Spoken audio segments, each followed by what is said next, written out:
Tell me about the ancestral people, the bloodline that still inhabits the Grand Canyon and the areas that we're not allowed to go to.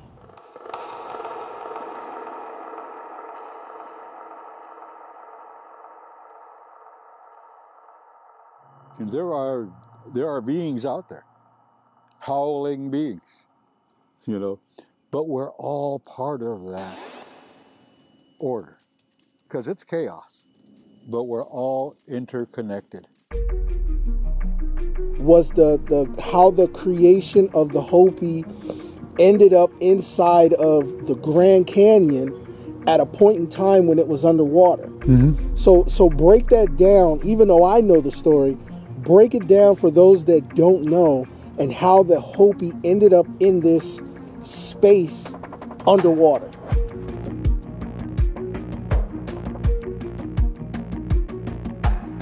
And mind you, geographically, there's a lot of gold in this whole area as well. I do know that part of the mode of transportation is gold. I've seen that. I know that absolutely.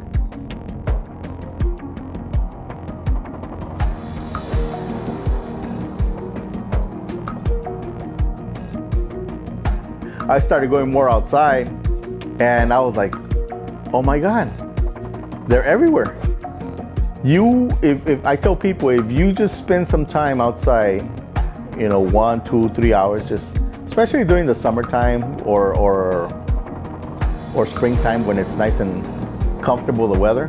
So you go out there and you're looking into the skies, and you're gonna see them. You're gonna see these anomalies in the sky, and you know for a fact that they are not man-made because you will see objects traveling at a very fast speed. It wasn't until I arrived in Yuma, here in Arizona, I got to see some anomalies in the sky as far as just some phenomena that I just couldn't explain. But I didn't believe in such a thing as UAPs, UFOs, or aliens. Now, mind you, I've always believed that we're not alone in this universe. But the few experiences that I've had, I guess I started, doing more like we just talked about, looking into the sky. That's when, especially with the light experience, I became a firm believer. A firm believer. They may stay there longer, and a lot of people confuse them as stars, and I'm like, that ain't no star. One day we're going to be seeing blue star children. I'm going to live to see that day, where we're from.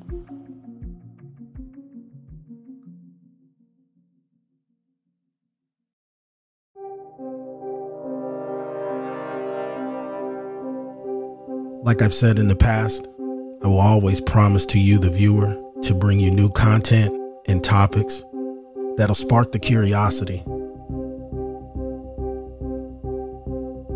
There's one subject that we're going to uncover, and it's right here, hidden in the American Southwest.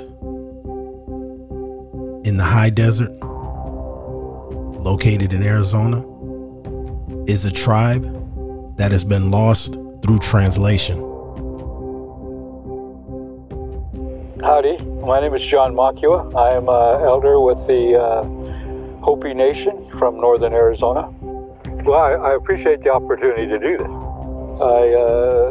My background is varied, enough to where I just call it a life experience because it's been the extreme. I've been called an anomaly. I've experienced and saw many things in the spiritual realm, in the physical realm, and as far as my body's concerned. My background in the Pueblo and Hopi Tewa is that my grandmother was a medicine woman, a well-known potter. She taught me that craft, and she also started me this journey of one day we're going to be seeing blue star children. I'm going to live to see that day, where we're from. This is a documentary that is 4 years in the making, and it's finally happening.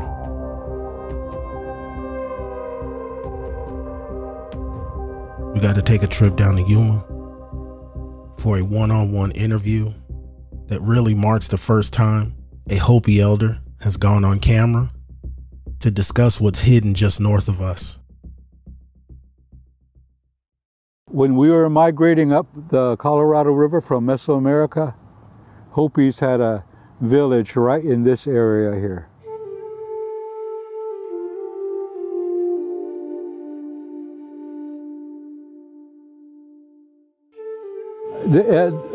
That's a very complex story because it is a real big, it's like the Mayans and the Aztec and stuff. There's a lot of complex, intermingling. Most nations, I say nations in the term of the United States because I believe that we're all indigenous. Germans, Japanese, you name it. We all had a nature-based connection. So if I'm going to talk about indigenous, I'm not just talking about a native, right? But when I'm going to talk about a nation and that type of perspective, even the Hopi way of understanding the universe is different from a lot of different other tribes within North and South America. But there is, and part of the complexity is that each clan within this system or this tribe has different versions of the story. And so you could never get the full, complete story. But back in the day, there was this guy named Frank Walters who pretty much recorded verbatim what he was hearing about where we came from. And you look up his name and you can, because it's complex. It's for 300 some odd book, just, but that we had an origin, a place, and that our place was spoken or formed out of water. And my grandmother said that it was in the sky. And it was like two versions. One was like a speck of corn or maize that was floating up in the sky, and the other one was like sand or clay. And in our case, that we connected to the clay. And we formed, and we were molded, human beings, our way, by clay. Now there are other tribes, there are even other Hopis and other Pueblo tribes that say they were created by corn. But in my case, my grandmother said we were made by clay. And what it came was, and part of her craft was she's a world famous potter.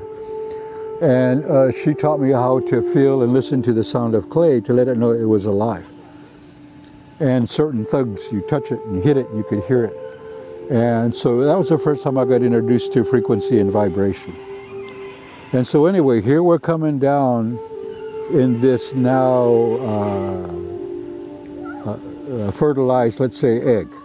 We're coming down and we're coming through the layers of the atmosphere, right? And of course, gradually getting denser and denser. And like they say that that we finally found, because there, by the way, these drops of other civilizations were following at different places on the earth. And they say that we landed on Maui. Well, there had already been Polynesian people traveling. So basically they shared the information. Now, here's one thing that I got to reintroduce. I forget the crew, but they were doing from San Francisco to I think it was on the Big Island, a few years ago. And our story was, because we were still fresh from the universe, that the Polynesians were guided by the stars. We sang to the stars, and the stars led us to where we were, the frequency led us to where we were to go. So we didn't, they were standing out at night at the bow singing a song. Have no idea of the star system, other than we just came from there, it's still fresh in us. And it was hearing frequency. And that's what pulled us to South America. So when it comes to the Hopi in northern Arizona, because one story that I found fascinating that I learned about prior to meeting you was the how the creation of the Hopi ended up inside of the Grand Canyon at a point in time when it was underwater. Mm-hmm. So break that down, even though I know the story, break it down for those that don't know, and how the Hopi ended up in this space underwater. Well, we all go through evolutionary process, and I don't know that story fully, but I do understand that there was a metamorphosis of sorts. Now, that place that we emerged from, yes, that was at one time in the underwater, but because of the movement of the earth, now it's way above the Colorado River's here, and that emergent spot was right here. And there's a place too where you can, if you're a good rafter, go along, and the river guides are the only ones who could get clay, salt from it, because it's salt water. It is literally salt water. So that's where our association with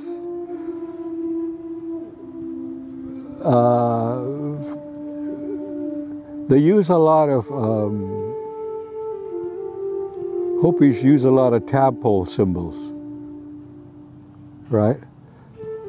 But the other part, what they symbolize is sperm.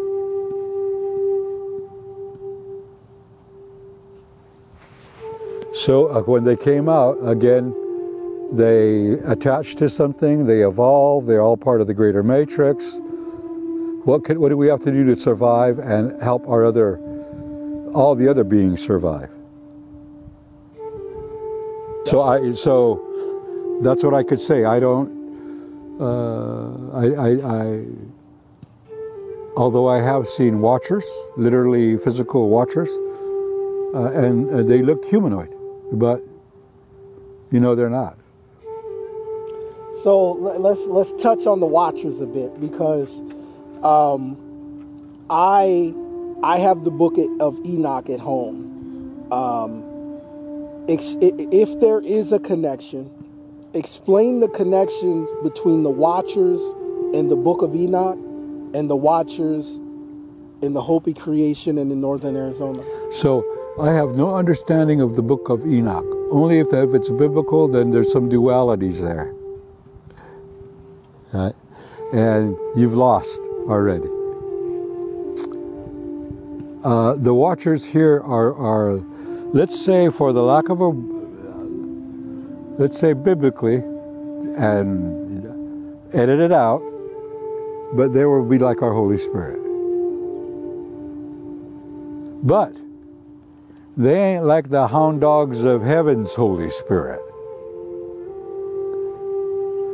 They're here to build us up, to encourage us, to make things happen for us, to assist us. They never judge. They provide. They know my taste. I might have some needs. I can order it, or I could go to Goodwill and find what I need brand new.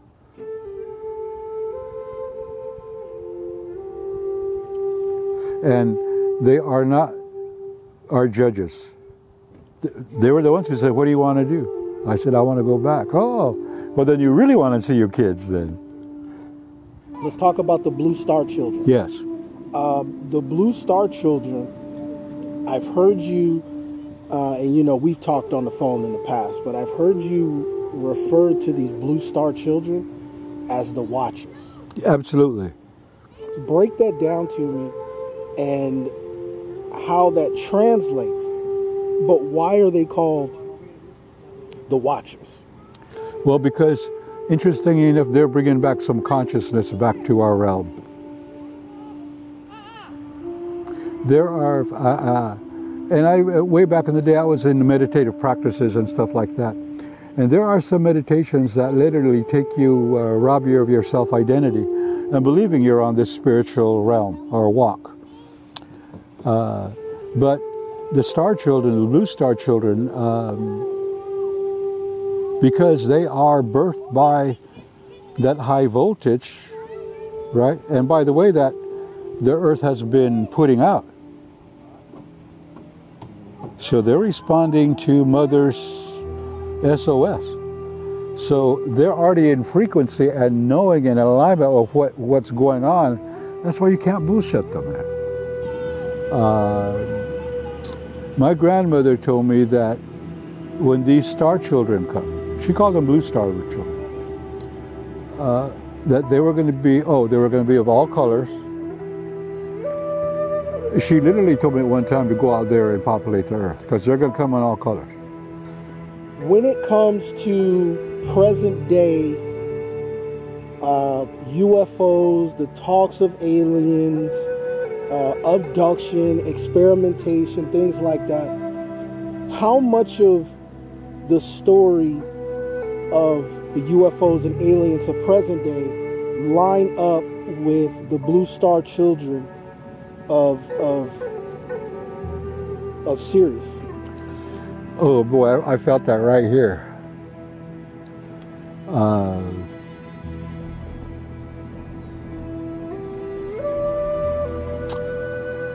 That started, the initiation with the Blue Star children started with me when I was in a crippled children's hospital. I was about 5 years old.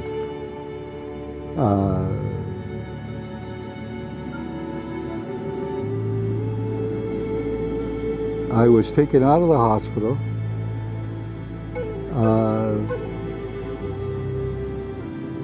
Put on a craft and basically was being probed, screaming and all that kind of stuff. I even saw where I was taken out and I could look out the window and I could see the earth and all these universes. I was in a capsule. That's the first time I realized that I was being stimulated for some reason, I don't know what, but I wasn't afraid.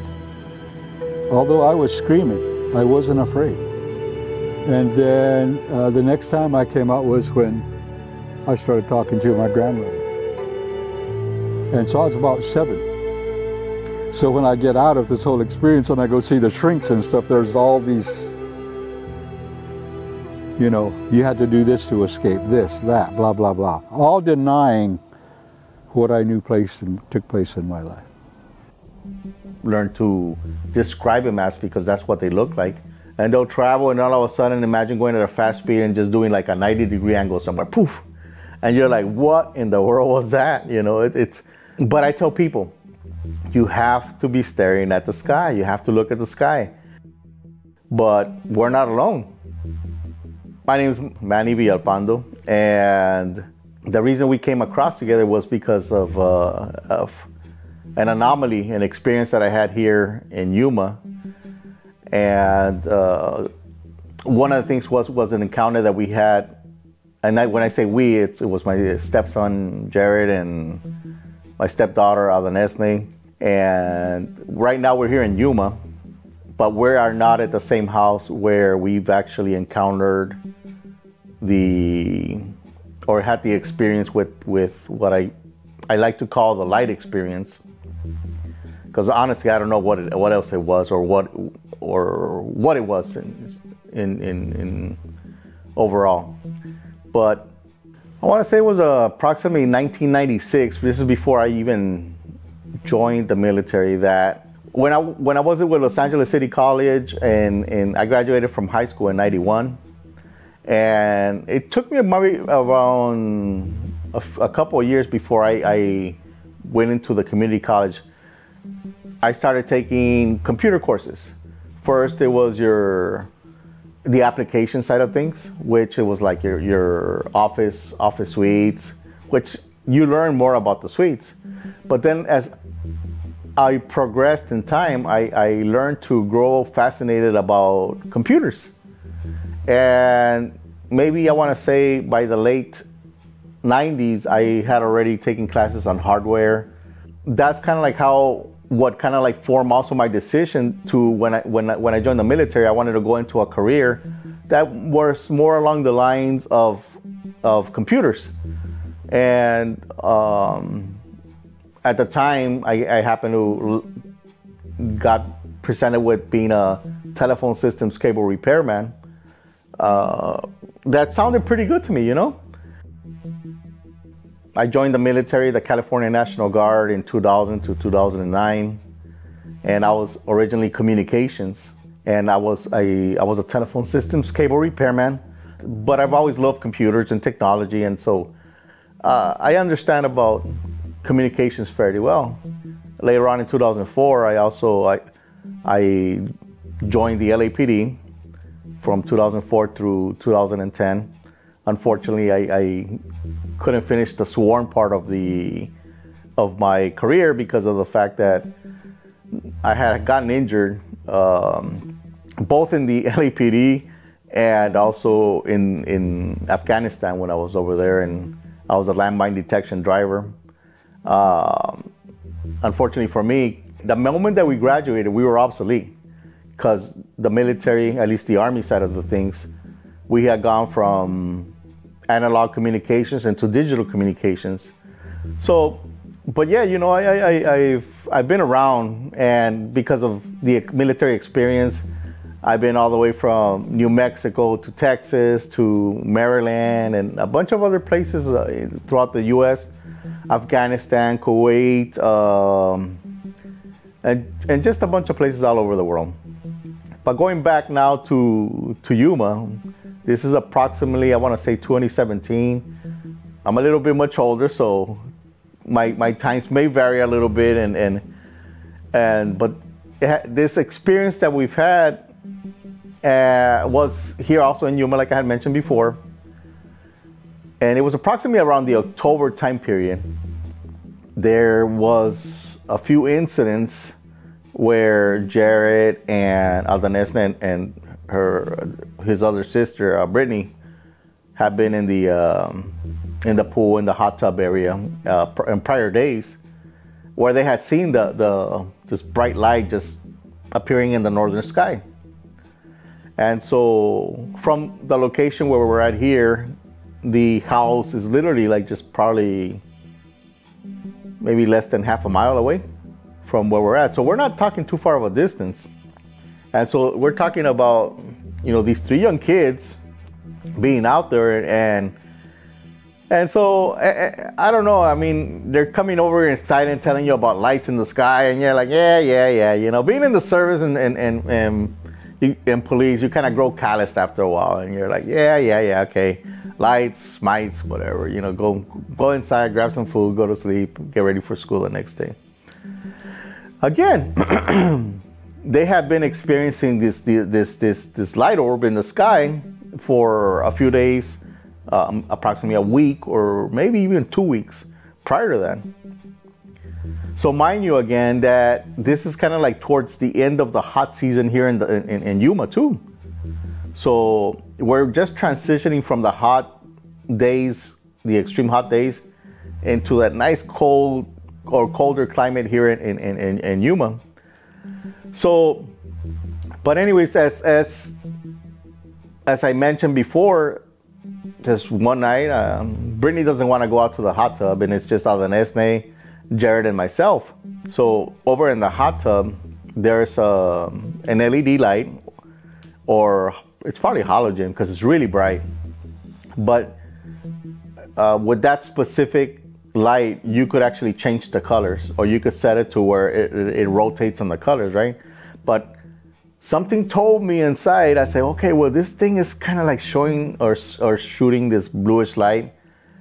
And again, going back to, and I don't know why, to be honest with you, but again, going back to the military experience, communications, everything kind of just, for some reason, just clicked in my mind at the time. I said, well, you know, for one reason or another, Clive, I don't know why, I decided to put the light, without even thinking, that the light that kept on shining upon and flickering in the sky was kind of like bluish. And so that's one of the reasons why I decided to manually change the color of the LED in the hot tub into this, and to trying to like copy this color, or the color that was getting shown on us. And so when I had the blue color setting, I said, okay, this is cool. I went into the hot tub, and we're talking, and as we're talking, I thought about binary code. On being your 1 and off being your zeros. Now, I don't speak binary code, I just know about it, so I wouldn't know how to write hello, but it's similar to Morse code or something like that. I said, I'm gonna try playing around with this thing. And part of me it's that mischievous part of me that's always been like that, that doing things without thinking before. And so I go in again, I put it into this, I put the setting on this bright blue LED light inside the hot tub at bright blue. I go back inside there. Now remember, this light is over in the north sky. So the light is on the southern side. Okay? So as I'm sitting there, I'm sitting on the southern side. Jared and Alanes, they were sitting more on the western side of the pool. And so, but Jared is a kid, so he's bouncing around everywhere and playing around. And he like kind of like sinking in and everything. And so while Jared is playing around, and something in my mind said, you know what? There's this object in the sky. It's been flickering at us for a few weeks now, or a few days. Let me see if what you guys are saying it's true. So I kept on putting my hands on front of this round LED light and just playing with this thing in the sky. But I'm just playing around, holding it for a few seconds. 1,000, 2, 1,000, 3, 1,000, boop, boop, boop, boop, boop, boop, And this thing kept on like, flickering and sometimes very, very, just like I said, very, very brightly. You can't miss it. I mean, it would like bright up the sky. And so, but now I'm like, okay, the reason that we could experience that light was because if this light is being shown directly at you, you have the line of sight, right? So people around you can't experience the light because it's not in their line of sight. I mean, that's another possibility now that it just clicked on my mind. And I think we continued that. But it was funny because this thing would somewhat either try to communicate or try to mimic the motions. And at some point in time, it became like extremely bright, where you obviously couldn't miss it if you were staring into the sky. And so I want to say it was anywhere between approximately 15 minutes to maybe half an hour of playing around with this thing, and we couldn't figure out what it was. It wouldn't move. It was just in the northern part of the sky, and obviously it was intelligent because it was communicating with us. And mind you, I'm still not a believer. So at one point in time, after kind of like I said, okay, well, I don't know what it is, and we just sat around, we were talking, enjoying the nice warmth of the hot tub, when all of a sudden, I mean, just from the sky for a fraction of a second, I just saw a blue light, poof, right dead center on the hot tub. I mean, perfect circumference and everything, just perfect. That's the thing that really gets me, as a tech guy. Because I've seen lasers, and other kind of lights, but I never seen something so perfect, just in diameter and just being able to form in a perfect circumference and in anything. We all know that the moment you flash a light, everything on anything at a distance, you expand. And no, not this light. It was just perfect. So. And we're like, you could see the eyes widen up and everything. And so we're like, what was it? And we all kind of like just stood there like, did we just get lit? And our eyes just widen up. And I'm like, did you just see a blue light? And everybody like, yeah. And so I'm like, oh no, come on, get up. We're going back inside the house. But again, that panic mode kicks in. And you're like, you know what you saw, because you got 2 additional witnesses, they experienced the same thing. And like, okay, grab your stuff, let's go back inside, because I don't know what plan B is coming from up there, but we might not even be in Yuma next. And we went inside because I'm like, I don't know what it was. I don't know what it was that just, came down. It didn't hurt us. It didn't,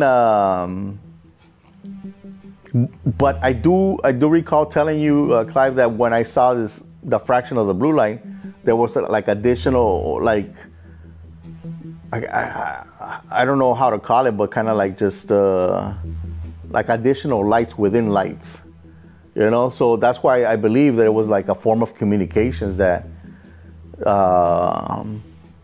that's just my personal opinion. Like I don't know if they confused the light with like another piece of technology that they have in order to communicate with each other or something like that. I don't know. I really don't know. That's all I remember just seeing, and it was just ever since then. I mean, I believe, just put it that way. I believe, and we're not alone. I had never seen in my entire life any kind of like technology, even from our side, that we've ever used. Like I said, after that experience, I'm really a firm believer that we're not alone out there. And I hate to say this, but I really believe their technology is way far more advanced than what we have, or at least what I've seen us having and using. So I don't know if I'll ever have. I kind of want to build another light out here and just go out there and play with multiple LEDs, infrared lights, and so forth, just to see if I can have contact again. You said the message, and people aren't paying attention. So when that light experience happened, and you truly feel deep down in the heart that it was a message or binary code of something, a message from the cosmos. What do you think, and it doesn't have to be spot on, but what do you think that message may have been, and what is the effects afterwards in present day versus that night? What are you doing differently now versus then to maybe understand or still receive those messages? I always think about that, because I wonder, I'm like, what? Obviously we're still alive, right? So if it was a harmful type of experience, then we wouldn't be here, or we would be missing or mutilated or something. So that's why when we had the experience that we had, my stepson and my stepdaughter, so I said, okay, if we're still alive, there's all these conditions, and then now, like, I'm wondering, what was the message? Or why did we, was it the blue light that I was flashing on them?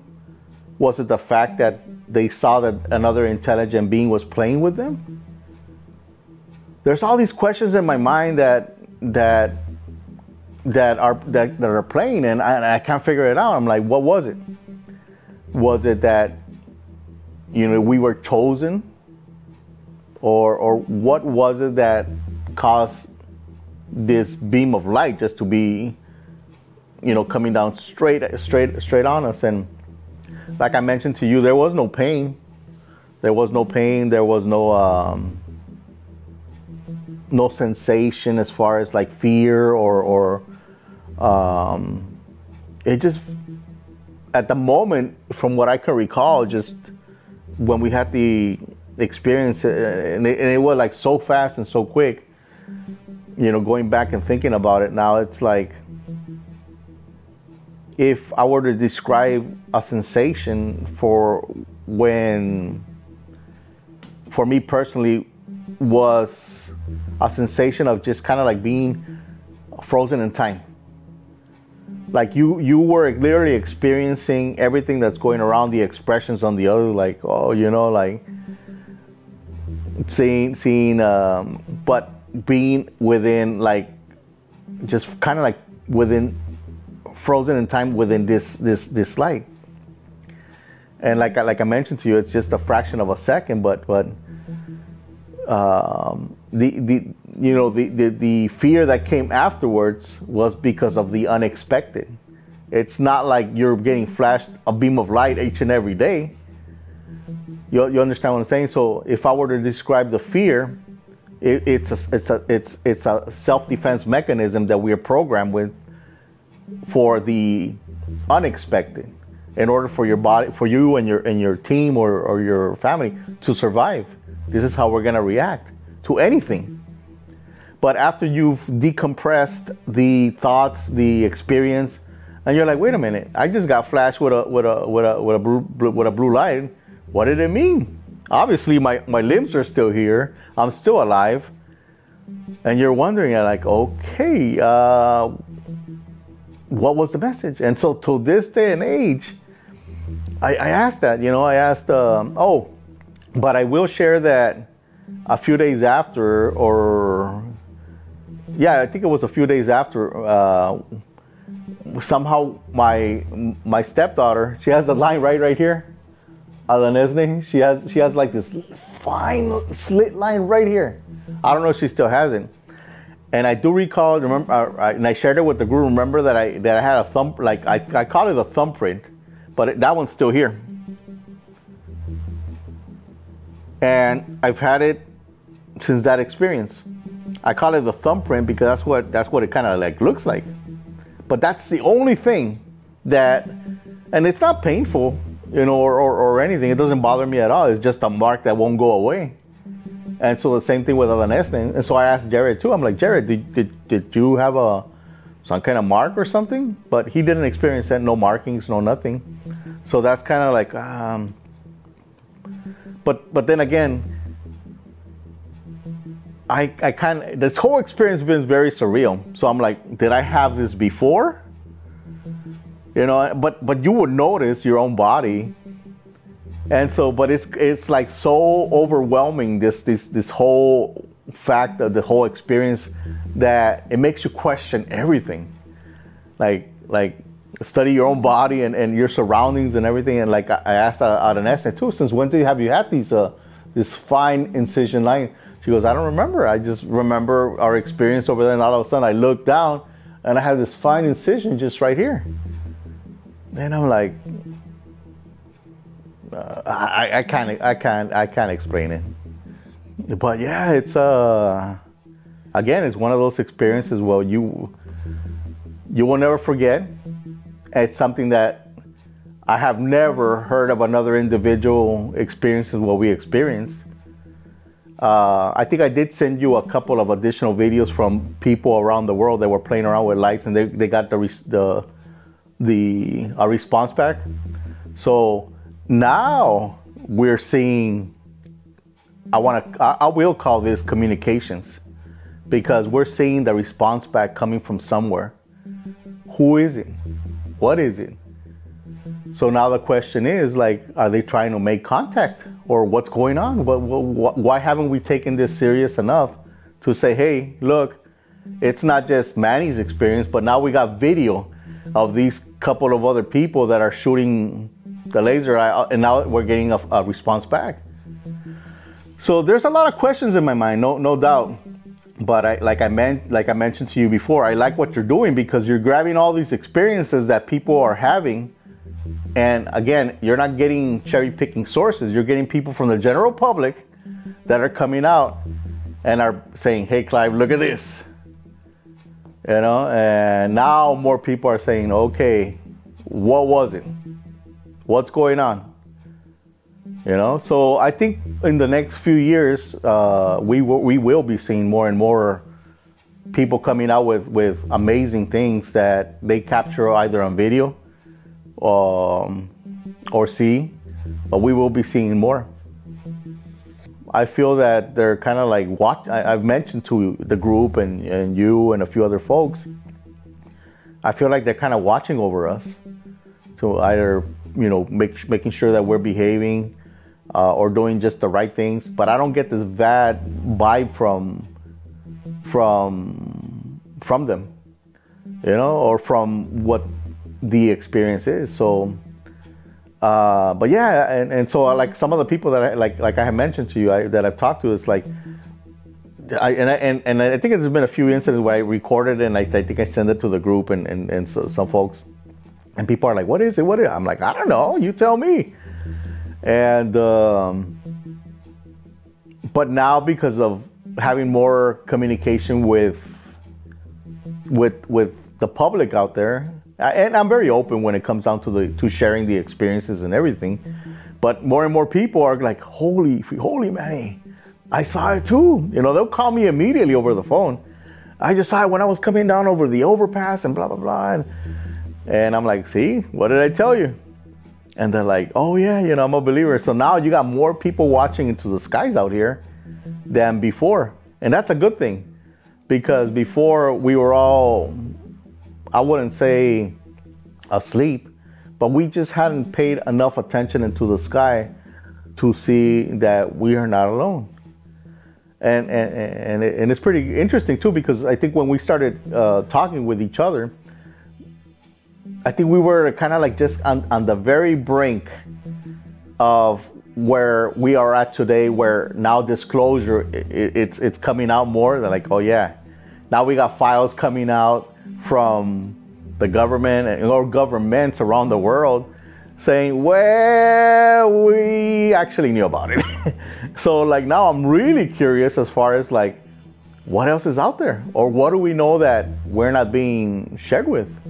And so I think that we're living in a very fascinating time, because we'll probably experience way much more in the next few years, especially with people like you disclosing and putting out the information that we should have had out for a long time. I've definitely witnessed in a professional capacity UFOs, in a personal experience seeing aliens, and part of our story is also that my grandmother taught me was that we came from Sirius, and that they were going to be coming back, and that I was going to live to see that day. And part of that death experience was when I said I want to see my children again, I was asked, do I want to stay? Do I want to have another life? One of many that I told I've had. Or do I want to come back? And I said I want to see my children. So I saw my 10 children, and then millions behind them. Let's focus on our home here. And you and I understand the connection in minerals, especially gold, right?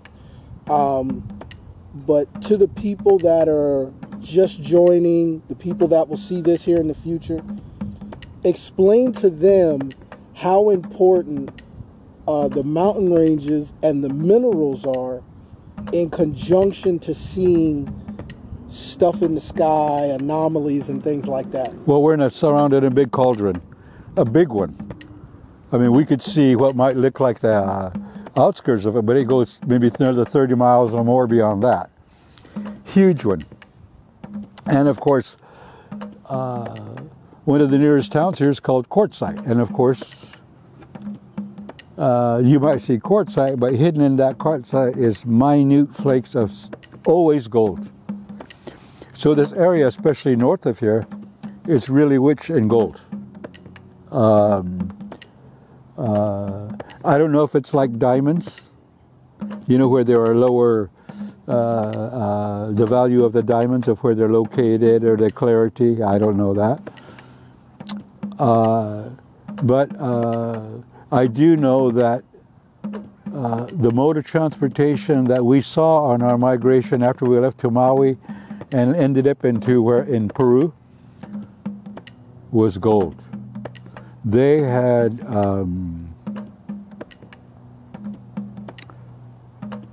big gourds that they metal flaked gold on them. They put people inside of them, doctors, lawyers, priests. And apparently that gold, at one time I thought it was a rock, and then my dad told me no, it was gold. But they had gold from that particular place. And say like they needed some buffo medicine that you can only get around here, and they're down in South America. They would come and fly over here to get the buffo medicine. So they knew, we knew on our migration story way back in the day of the value of the richness of the conductivity of gold. And when we migrated back to the north, back here to the southwest from Mesoamerica, we came down two rivers that were rich in gold, the Rio Grande and the Colorado River. The other ones went up from Belize and then went through around Galveston, Texas. But then again, right around Galveston, that's where the Rio Grande drains into the Gulf of Mexico. So these were places that had rich gold content. Too much, probably not enough to where you needed to make it product, worth your profit, but certainly enough to propel aircraft, alien craft. And really, I, as a boy, because that's where I was born and raised up in the Crit Reservation, I'd seen them before. But they were always south of us, some 20 some odd miles, I never saw them real close. So anyway, it's a late watch, and that part of the reservation was called the South End. And a lot of my brother cops didn't like to go that way because they were kind of like scared. And it just so happened there was like this motorcycle club, I think called the Mongols or something. They were having like a big rally there that was supposed to be incognito. And I wanted to go check it out. So I went in the middle of the night. They were too big for me to do anything. That's cool. So I'm driving back, and all of a sudden I'm going north, to my right, this whole, I see like a yellow light, and then the whole valley, miles like blue light, like a blue light. And I looked and I saw this beam come out of the sky, and I saw it go into the contours of the land. I had just passed a 18-wheeler too. It was hauling milk. It was a big carnation truck, right? I had just passed him. My Renault car went off. His truck went off. The black guy gets out with a big old tire iron thing, What the hell's going on? So we see this beam. It's big. It's 8-10 miles away from us. You could hear it crackling.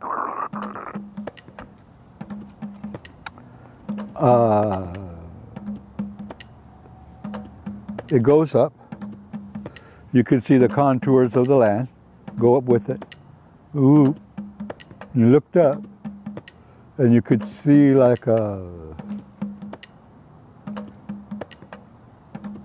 I'll say the bottom looked like a triangle. It was kind of like it wasn't like it was kind of like a round triangle, but you knew it was bigger. It was big. Matter of fact, the big thing, the light we saw, wasn't coming from that small triangle. It was coming from the outer part of that big craft. So it takes off. Lights come on, radio comes on, Parker's up that way, getting people out of Phoenix, coming out of Indio, Blythe. What's going on over there? Blah, blah, blah, blah. So, I call my dispatcher, tell her who contact, everybody, Edwards, Yuma, all of them.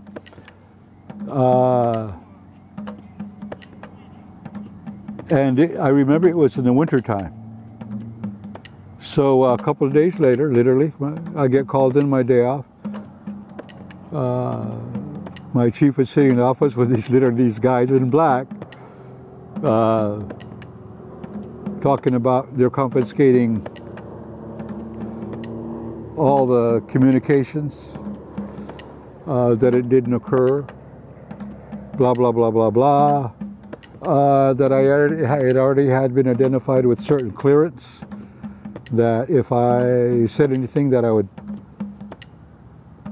get off this clearance list, high security clearance list, which at the time was power and stuff. I'm a little short fuck, I still got connections. So there was a little power shit going on there, So anyway, that's what I did. And years later, a gold company comes, start digging for gold right over that area where I said that the Indian guys that went there, that they were getting employed, was too freaky there. That gold mine, open pit gold mine, didn't last long. But it was right where that craft landed. Up near where the casino's at, I saw a craft come and land. Smaller one. Was like a little bit bigger than a Volkswagen. A little bit bigger than a Volkswagen. Literally come out and land by a sacred site up there. They had it chain linked off with an old chain link fence. But it's a historic spiritual center there. Landed there, two beings came out. They were small, under 4 feet. Talked a little bit, got back in the craft and took off. Well, they're all connected to the ley lines and all that kind of stuff, yes. And there's a major one, as a matter of fact, that converges just about 20 miles from here before it starts going out into the Pacific. Okay. Yeah. Okay. So we're right in line with, you might say, a flight path or a pattern if they're using energy.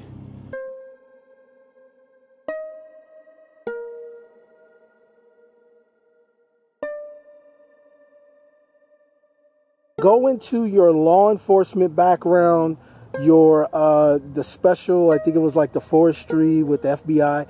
Just kind of touch on that briefly, what it is that you've done in your day.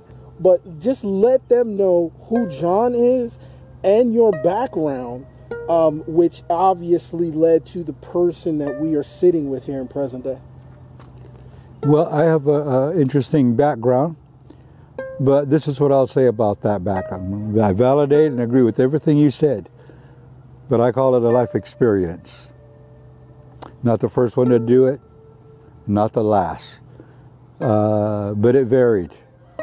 When an individual is given permission to do things, you'd be amazed what an individual will do. But I was a vain man. But what brought me really back to, I would say what my grandmother taught me, I was looking over here because I was visualizing this beach in Florida, that I died. And when I came out of that death experience, when I really immediately knew that there was no heaven and no hell, no happy hunting grounds, none of that,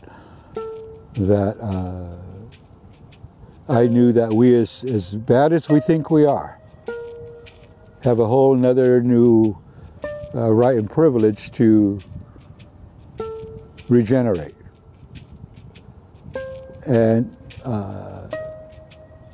part of that regeneration was going through a lot of physical pain.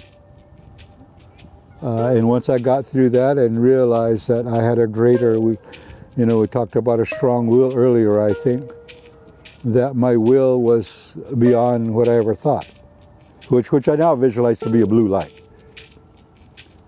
And that's a high voltage. And so I really don't care what people think about me. And the other thing was, I did have a ceremony one time where I lit a sacred fire and blew all my certificates and all my everything, because that was no longer me. Tell me about the Hopi nurse and the picture she showed you when you were a younger boy of Eisenhower. Right, that's an interesting story. Let me go with this, because she was the first nurse when I was diagnosed as polio. She was actually working in Parker at a hospital there. So she was the first nurse the last nurse, he's got polio, mom went out and blah, blah, blah.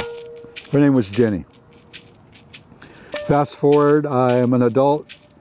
I've out there on a little tour with my dad up on the Hopi Reservation.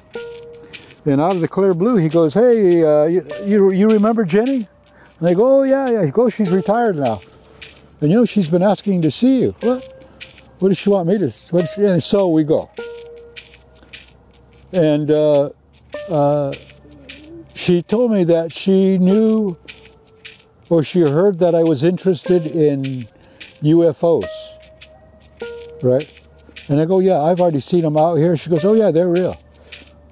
They're real." And she goes, "And not very many people, but you keep asking about them." And she goes, "They're real." And they even came out here. They had a meeting with them. And I had heard that before. But I thought it was like New Mexico. And she says that she wants to show me something, but she has it in her bedroom. So my dad went into her bedroom, and there, a picture on her wall is a picture of her and Dwight Eisenhower. And she's giving her some type of certificate, holding her something. But there in the background is the mesas. Well, what I assume to be the mesas. It looked like the mesas to me. Definitely southwest. And that was the last time I saw her, the last time I saw the pictures, all that stuff. Did that picture, using memory, right? Would you be able to say that picture it was in the 70s, 40s, 50s? What time frame do you think that picture was taken? It was certainly after World War II, because he was still young.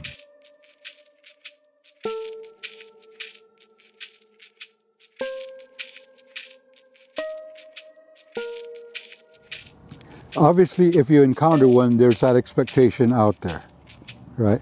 I do believe that we can pull things to us, I'm kind of getting away from using that word synchronicity anymore. Okay, so there's no awareness, so we know when they are there. So if it was a male form, female form, if it was a physical form, because I sense them, I know me. So I'd say, so whose name do you come in? So he might give me a biblical name, might give me a Hindi name, then I'll know how to receive them. Because they have to, I'm the one who has the free will and choice. They have a duty. They can't violate that duty, as much as we fuck ourselves over. Right. So then, usually the information they give, if it resounds with me, if I've heard it before, if I know it in my being, in my soul, that what I'm hearing is to what I might consider like a truth, then I receive it. Then there's the old saying in the medicine way that, sometimes a dream is just a dream. So you have to kind of be, they just don't fall out of the sky, literally. So now if it was an animal, around here a big strong animal is an owl. So, and a lot of people are, especially native indigenous people, it's an owl of death. And because there's a big story too, a big moral story to that about dualities. About how the owls or the animals had a role in our lives, but we didn't think they did. The owls knew were afraid of one thing, that was death. So the owl said, oh, if the only way we can get our attention is through death, then so be it. Still going to let us know we are here to help you. We're not alone, and this is just in the sky. I haven't had an encounter, here on ground as of yet. I'm kind of excited. I got a couple of people like, man, are you afraid? I said, no, I don't got that sensation that to be afraid of these beings.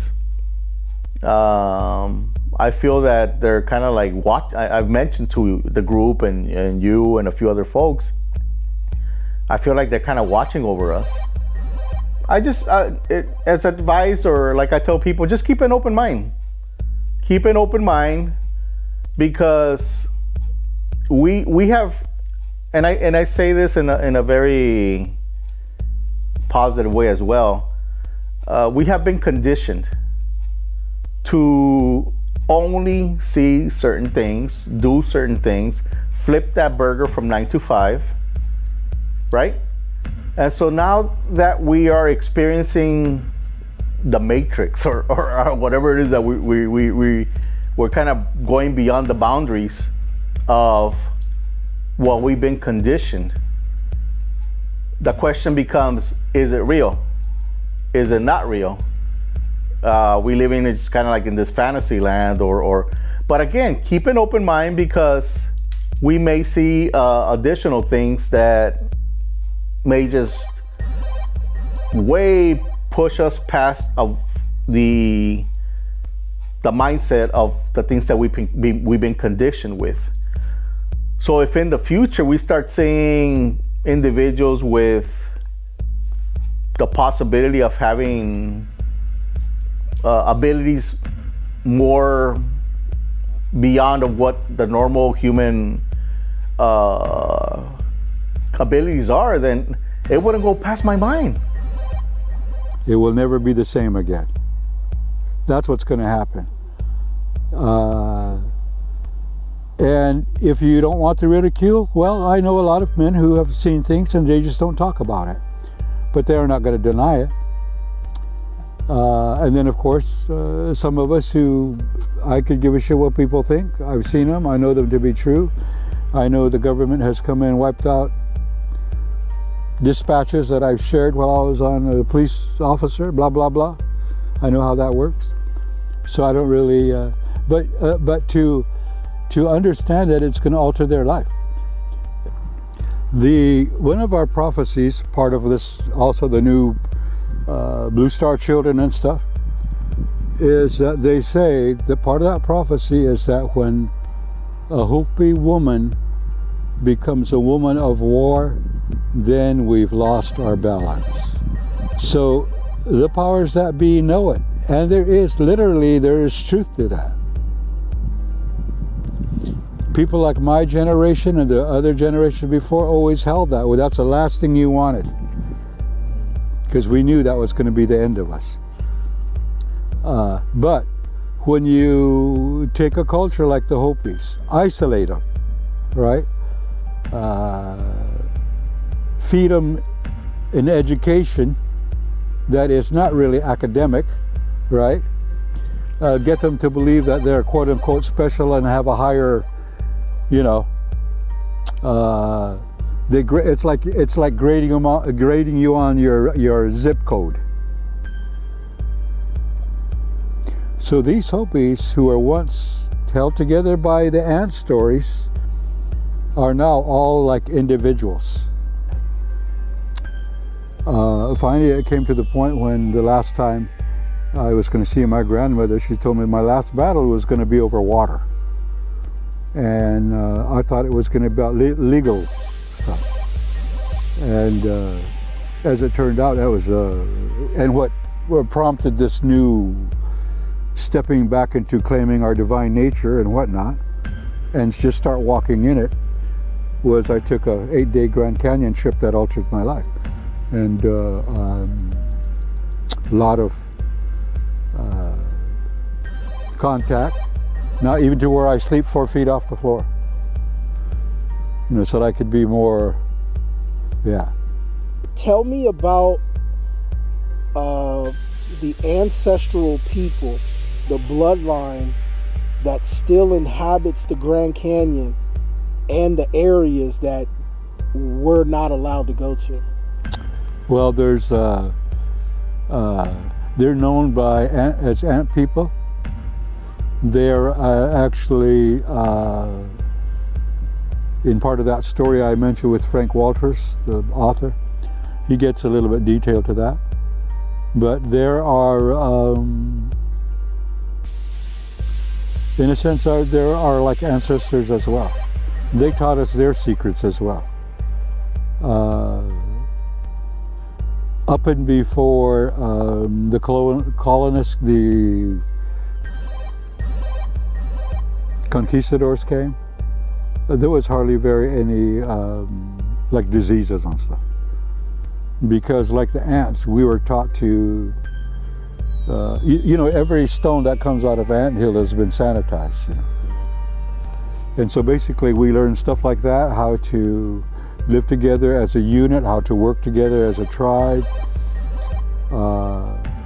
And now as it's turning out, which I've seen we've really walked away from, but at one time we were an organism.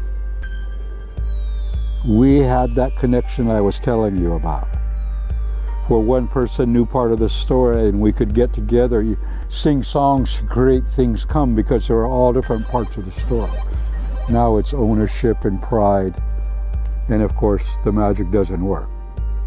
You know, because again, we've been conditioned to believe that we are at the limit and you are not allowed to go past that limit.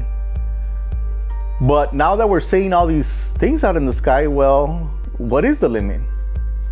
You know, so keep an open mind for the naysayers. I say, well, you know what? All you have to do, as I mentioned to you earlier, just go out there and spend a couple of hours each day at nighttime, look into the sky, use your binoculars, or in plain sight, you will see at least 1 to 3 objects in the sky where you're gonna say, what is it?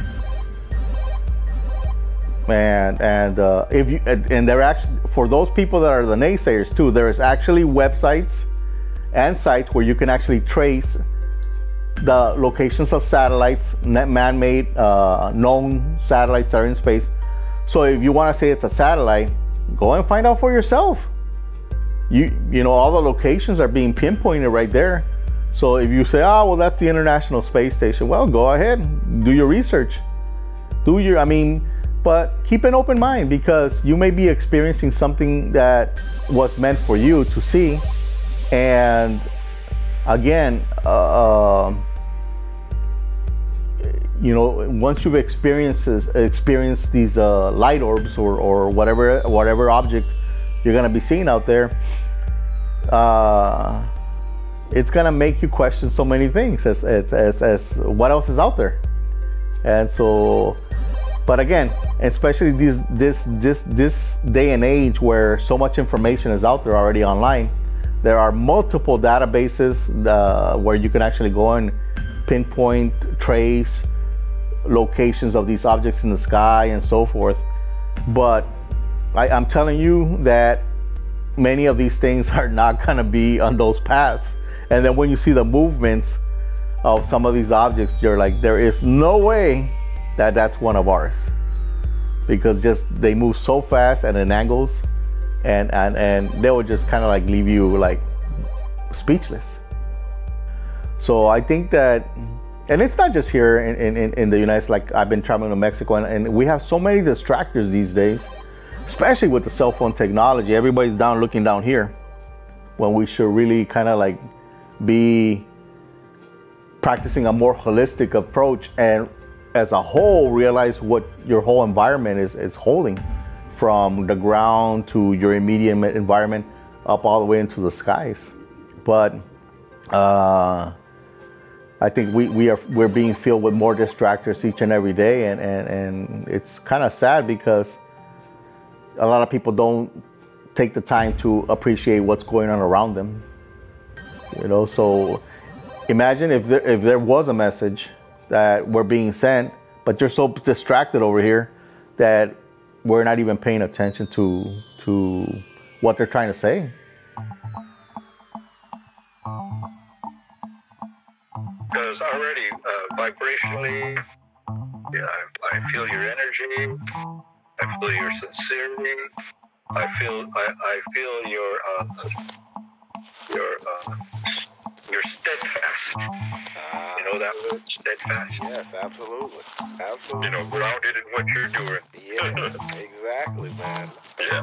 Thank you. I appreciate that. That is. As soon as I heard your voice, I thought, oh yeah, this is going to go good. So what I'll do is I'll give you a call this weekend, and we'll talk more, man. Because I'm an open book, man. I just want to learn and because I've been doing it a while, but obviously there's much more wisdom out there than what I can offer. So I've done a little acting. I've done a little bit of writing, and I was always told that don't take a role unless you've actually been. You know what that role is like. The other thing is don't write about anything you don't know about. So I would suggest to you, you have I don't know what you look like, but you have a very pleasant sounding voice. Thank you. So I think you might just start doing either a little bottle of yourself or, a story about this other character that is basically you. The world's ready for this too, by the way. Yes. Yes. Oh, man. Yes, it is. Oh, my goodness, man. What I'm thinking, I'm going to say this to you, because I know a lot of priests, rabbis, who say they are individuals who are built, made, or bred for success. I sense that in your life. And that's you watched it. That's going to be manifesting quicker than you. It's the heart. That's the secret.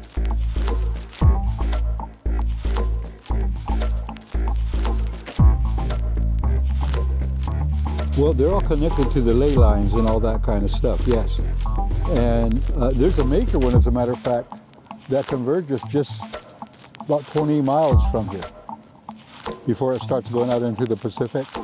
Okay. Yeah. Okay. So we're right in line with, you might say, a flight path or a pattern if they're using energy. And this code, unfortunately for us, as far as my understanding is, we haven't been able to go past the point of binary code, which is basically your on and off and your ones and zeros. If you want to go back to the very basic foundation, we're talking ones and zeros on and off, and we haven't been able to go past that or past that technology. Like the Tulsa, the circles that are in Tulsa, like the universe, what do they call it, the center of the universe? Well, they're all connected to the ley lines and all that kind of stuff, yes. And mind you, geographically, there's a lot of gold in this whole area as well. I do know that part of the mode of transportation is gold. Yeah. I've seen that. I know that absolutely. And I embraced those stories until I got about 15, and then I went away from that and other stories she taught me. And then I went around and, created a mess of my life, and came back in my 20s and through a death experience. All those stories and stuff were regenerated me. I mean, you might say I woke up to them. In my death experience, I knew there was no heaven. I realized there was no hell. There's no happy hunting grounds. My first experience crossing over was that we judge ourselves. I realized then as well that the limitations that my culture and religion on the earth held me to were connected to this matrix or this web of intertwining circuitry. It was everywhere. And it was going through everything. And irregardless that I had done in my past that culturally, religiously brought me to this experience, it wasn't there. So when I came back, and I was given a choice, I wanted to see my children. But when I came back, I saw everything as a life experience. And it's difficult, even me now, to try to own some things I did. Literally have heard voice say to the sky, "How dare you? How dare you?"